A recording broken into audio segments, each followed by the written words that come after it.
नमस्कार मंडळी, स्वागत आहे तुमचं पंकज क्लिप्समध्ये, ज्यात आपण मोठे पॉडकास्ट छोट्या छोट्या क्लिप्समध्ये टाकतो. ही स्टोरी तुम्ही नक्की एन्जॉय कराल, पण त्याआधी सबस्क्राईब करायला विसरू नका. तर आजची ट्रू क्राईम ही बँगलोरमधली आहे. बँगलोरच्या JP नगर ह्या एरियामध्ये एक फ्लॅट होतं, ज्यात एक कपल राहत होतं. 29 वर्षाची पायल सुरेखा डेल कंपनीमध्ये ॲज अ सॉफ्टवेअर इंजिनियर काम करत होती आणि तिचा पती आनंद नारायण मिश्रा ह्याचा जिमचा व्यवसाय होता. त्यांची एक जिम बँगलोरला होती आणि दुसरी जिम ओडिसाच्या कटक या भागात होती. ते दोघेही बँगलोरमध्ये भाड्याने राहत होते व त्यांचं स्वतःचं घर ओडिसा कटक येथे होतं. पायल व आनंद हे दोघेही नवरा बायको त्यांचा संसार बँगलोरमध्ये खूप सुखाने चालवत होते. पण एके दिवशी 17 डिसेंबर 2010ला आनंद हा बँगलोर शहरात नव्हता. तो कामानिमित्त काही बाहेर गेला होता आणि त्यांनी पायलला सकाळी 10 वाजता कॉल केला, पण तिने काही त्याच्या फोनला उत्तर दिले नाही. त्याला वाटलं ठीक आहे, कामात असेल, बिझी असेल, थोडं जॉबला वगैरे गेली असेल, त्यामुळे त्यांनी एवढं काही लक्ष दिलं नाही. त्यांनी दुपारी 3 वाजता परत एकदा पायलला कॉल केला, पण तेव्हाही त्यांनी कॉल रिसीव्ह नाही केला. आता मात्र आनंदला ची काळजी वाटू लागली. त्यांनी त्याच्या रूम ओनरला, घर मालकाला कॉल केला आणि सांगितलं की तुम्ही जरा पायलला जाऊन बघता का, म्हणजे ती माझं कॉल नाही उचलत आहे किंवा ती कोणत्याही मेसेजला रिस्पॉन्ड नाही करत आहे. रूम मालक बोलला ठीक आहे. रूम मालकाकडे एक स्पेअर कीज होती, म्हणजे एक चावी होती त्यांच्या घराची. दुपारी 4च्या दरम्यान घर मालक त्यांच्या घराकडे पोचला. त्यांनी नॉक केलं, बेल वाजवली, पण दार मात्र कोणी उघडत नव्हतं.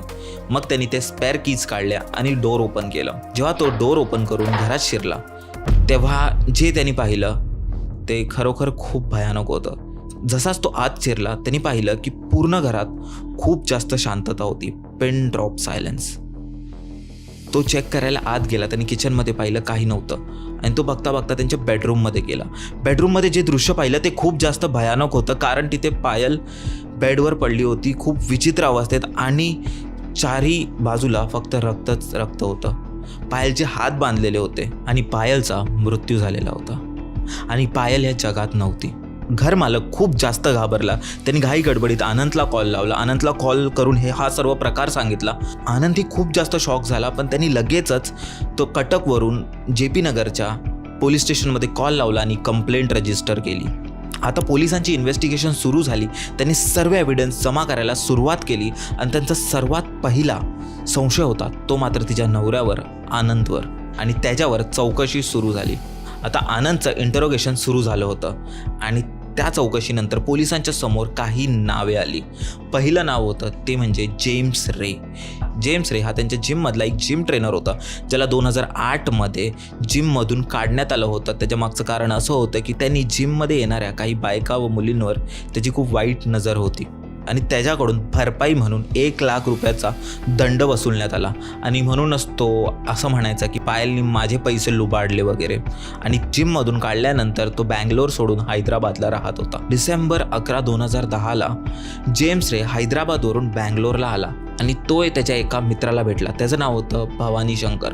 भवानी शंकर हा जेम्स आणि आनंदचा एक कॉमन फ्रेंड होता आणि ते दोघेही मिळून आता आनंदच्या घरी गेले. आणि ॲज यू नो की आनंद हा घरी नव्हता आणि ते अशाच एका संधीची वाट बघत होते की जेव्हा पायल एकटी घरी असेल आणि ते लोक जाऊन तिला भेटतील. त्यांनी दरवाजा ठोकला. पायलने दरवाजा उघडला, पण मात्र जेम्सला घरी घेतले नाही. त्याला त्या दरवाजावरूनच हकलून लावलं. हे सर्व झाल्यानंतर जेम्सला खूप जास्त राग आला होता. तो त्याच रागाच्या भरात परत एकदा हैदराबादला गेला आणि पायलला मारायचा कट रचू लागला. डिसेंबर 16च्या रात्री जेम्स हा परत एकदा हैदराबादवरून बँगलोरला आला आणि डिसेंबर 17 सकाळी तो पायलच्या घरी गेला आणि त्याला त्यांच्या घरी जाताना तिकडचा एका रहिवासी मुनावर अलीने स्पष्ट बघितलं होतं. जेम्सला 22 डिसेंबर 2010ला हैदराबाद इथे अरेस्ट करण्यात आलं.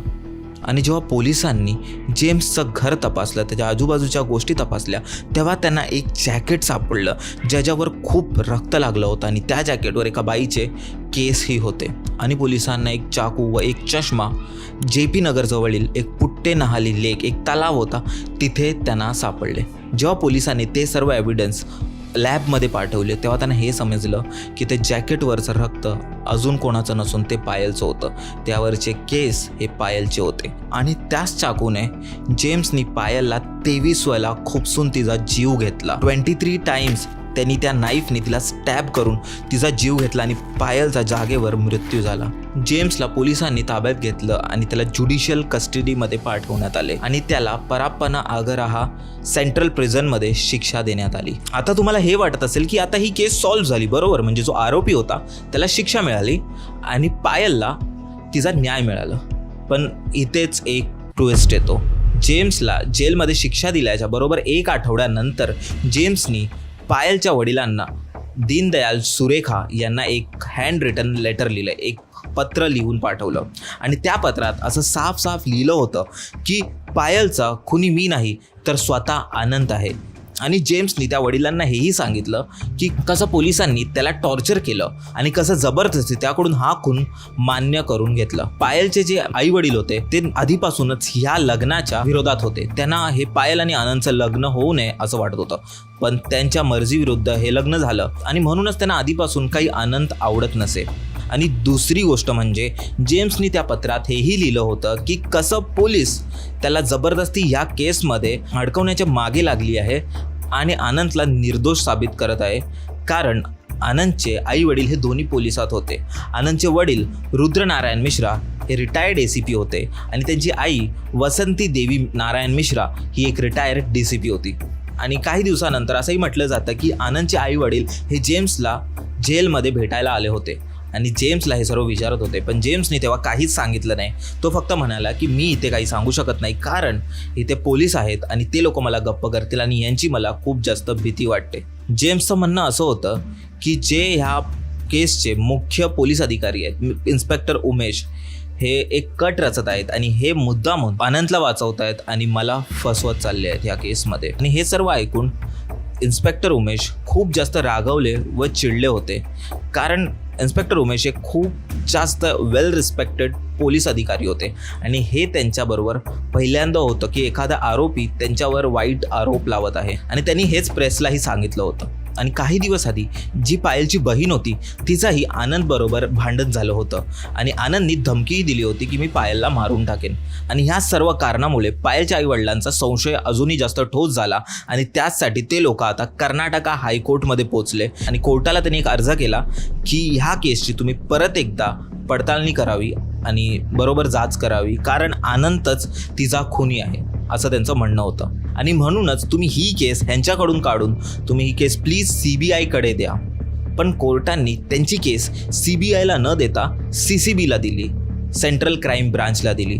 पण त्यानंतर ही केस अतिशय हळू चालू लागली, म्हणजे खूप स्लो ह्याच्यावर जाच होत होती.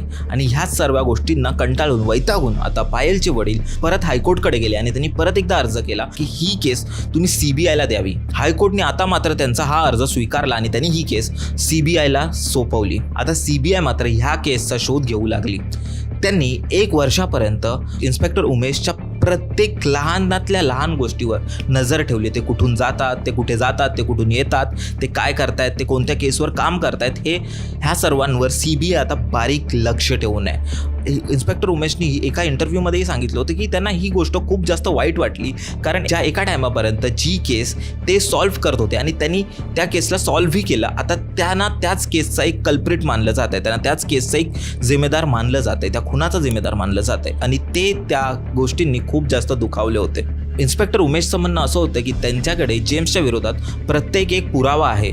ते 100% शॉरिटीने सांगू शकतात की जेम्सच ह्या मर्डरचा खुनी आहे, या खुनाचा खुनी जेम्सच आहे आणि त्यांनीच पायलचा खून केलं. पण त्यांचा कोण ऐकत नव्हता, त्यांना तरीही CBI त्यांच्यावर नजर ठेवून होती. आणि 1 वर्षानंतरही या केसवर शोध लावून CBIला मात्र काही मिळालं नाही. म्हणून ही केस आता CBIच्या दुसऱ्या टीमला सोपवली गेली. आता दुसरी जी CBIची टीम होती त्यांनी जेम्सलाच आरोपी मानून ह्या केसचा शोध सुरू ठेवला. त्यांनी ते सर्व जे एव्हिडन्स आणि सबूत जे त्यांना भेटले होते ते त्यांनी परत एकदा लॅबमध्ये पाठवले आणि परत एकदा चेक केले. सर्व पुरावे जेम्सकडेच बोट करत होते की तोच पायलचा खूनी आहे. इवन ते जेम्सनी त्यांना पत्र लिहिलं होतं त्याच्यावरही शोध केला आणि नंतर त्यांना हे माहिती पडलं की ते जेवढेही पत्र, लेटर्स, एव्हिडन्स होते ते सर्व खोटे होते आणि जेम्सनी ते सर्व सांगितलं होतं ना की तो कटकमध्ये नव्हता, बँगलोरमध्ये होता, हे सर्व खोटं होतं. हे CBIने प्रूव्ह केलं. आता हे करता करता 5 वर्ष निघून जातात.